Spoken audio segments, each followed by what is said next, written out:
Have you ever wondered why Satan so desperately wanted the body of Moses after his death? This question might seem unsettling or even bizarre, yet it's deeply rooted in biblical accounts. Moses, a towering figure in history, led the Israelites from the shackles of Egyptian slavery to the doorstep of the Promised Land. He was the conduit for the Ten Commandments, a beacon of hope and faith. But what transpired after his demise was shocking. According to the Bible, God laid Moses to rest in an undisclosed location. Yet a peculiar event unfolded. There was a fierce altercation between Angel Michael and the devil over Moses' remains. This isn't a tale spun from thin air, but a reference from the book of Jude, verse 9, where the archangel Michael and Satan lock horns seriously over the body of Moses.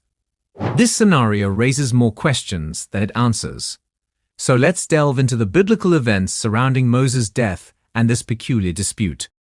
Moses, the man who had led the Israelites out of Egypt, who had received the Ten Commandments directly from God, and who had guided his people towards the Promised Land, was now on the verge of death. His life was filled with extraordinary encounters, divine revelations, and powerful miracles. Yet just before he entered the Promised Land, he made a very serious mistake that almost costed him his ministry. God had specifically asked Moses to speak to the rock so that water would gush out and the children of Israel would drink. But unfortunately, due to the pressure from the Israelites, Moses, out of anger, turned to the people and said, "Must we always bring out water for you to drink?" Although this statement might have sounded innocent, it had very serious consequences. The first mistake Moses made was to use the word "we" instead of saying God. It was God's power that was to bring out water and not Moses.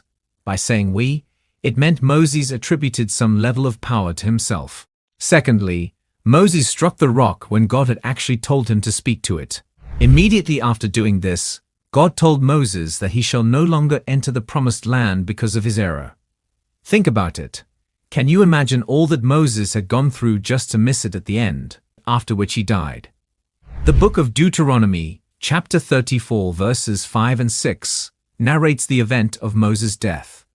It says, "So Moses, the servant of the Lord, died there in the land of Moab, according to the word of the Lord, and he buried him in a valley in the land of Moab, opposite Beth-peor. But no one knows his grave to this day." This passage tells us that Moses died in the land of Moab as per God's words, and then, in a mysterious and divine act, God himself buried Moses. This is an unusual occurrence in the Bible. God, the creator of the universe, personally involving himself in the burial of a man. It is not often that we hear of God carrying out a burial. This act of divine intervention signifies the special bond that Moses shared with God. Moses was not just a servant of the Lord. He was a friend. And in this friendship, we see a remarkable act of love, respect, and honor. But then a question arises. Why did God choose to bury Moses in a secret place? Why was the location of his grave kept hidden from the world? The answer to this question takes us into a deeper exploration of God's wisdom and Satan's cunning plans, where we find Michael the archangel and Satan locked in a fierce dispute. Not here on earth, but in the heavenly realms. This was no ordinary argument. But then Satan came to claim the body of Moses. His audacious move is met with resistance by none other than Michael the archangel. The Bible doesn't provide us with all the details of this celestial confrontation, but we know that Michael, standing firm in his divine duty, resisted Satan's claim. Michael, an archangel of great power and authority, stood his ground. However, he did not rebuke Satan in his own name or power. Instead, he said, "The Lord rebuke you." Here we see the humility and wisdom of the archangel Michael, who acknowledges that the power to rebuke Satan comes from God alone. One might wonder, why would a celestial being like Satan be so interested in the mortal remains of Moses? What could he possibly gain from possessing the body of a man who had already passed away? Firstly, there's a chance that Satan wanted to prevent Moses from being resurrected or assumed into heaven. Satan might have wrongly assumed that God planned to take Moses into heaven, just like Elijah or Enoch. In the Gospel of Matthew 17, Moses appeared with Elijah on the Mount of Transfiguration with Jesus. Satan, being the cunning adversary that he is, may have tried to stop this from happening by taking possession of Moses' body. Another major reason Satan wanted the body of Moses was because Satan most likely wanted to use Moses' body as an object of idolatry for the Israelites. Remember the golden calf incident in Exodus 32? Satan, knowing this, may have intended to tempt them to venerate Moses' body or relics. This would have been an effective way to divert them from the true worship of God. God in his wisdom may have hidden Moses' body to protect his people from this snare. The third reason is that Satan, who is referred to as the accuser in Revelation 12-10, could have wanted to accuse Moses of his past sins and unworthiness before God. Satan could have used Moses' past failures, such as killing an Egyptian, breaking the tablets of the law, or striking the rock, instead of speaking to it as grounds for condemnation. The devil loves to accuse and condemn, and Moses, despite his great deeds, was not without sins. Lastly, Satan might have wanted to mock God's plan and power. By seizing Moses' body, Satan could have attempted to claim a trophy of his victory over God's chosen leader and mediator.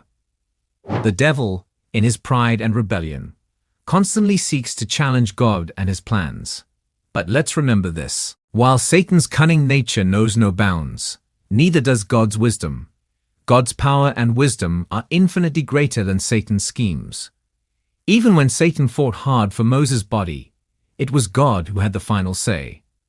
God's purposes cannot be thwarted, and his plans cannot be foiled. Satan's cunning knows no bounds, but neither does God's wisdom. God is always one step ahead, and his wisdom and power far exceed anything Satan can muster. Even in the face of Satan's craftiness, God's plans always prevail. So remember, no matter how crafty and cunning Satan might be, God's wisdom, power, and love for us are infinitely greater. Beyond the dispute, there's a greater lesson. It's a story we've unraveled today, a complex narrative woven into the fabric of our faith, a tale of God's chosen leader, Moses, and the battle that ensued over his lifeless body. But let's step back for a moment. Let's look beyond the battle, beyond the motives of Satan, and find the greater message hidden within this story. First, it's a reminder of the importance of true worship. The Israelites, time and again, fell into the snare of idolatry. Whether it was the golden calf or the bronze serpent, they were easily swayed away from the worship of the one true God. The potential misuse of Moses' body as an object of veneration underscores this struggle, reminding us to keep our worship focused on God alone.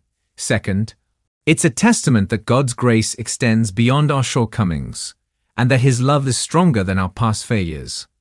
Finally, this story serves as a stark reminder of the need to resist Satan's temptations. Satan is crafty, cunning, and will use any means to divert us from God's path. But as Michael the Archangel demonstrated with faith and the power of God's word, we can stand against these temptations. Let's remember the story of Moses' body not as a gruesome battle, but as a testament to God's enduring protection and guidance. It's a testament that continues to resonate, reminding us of the importance of true worship, the power of God's redemption, and the need to resist Satan's temptations.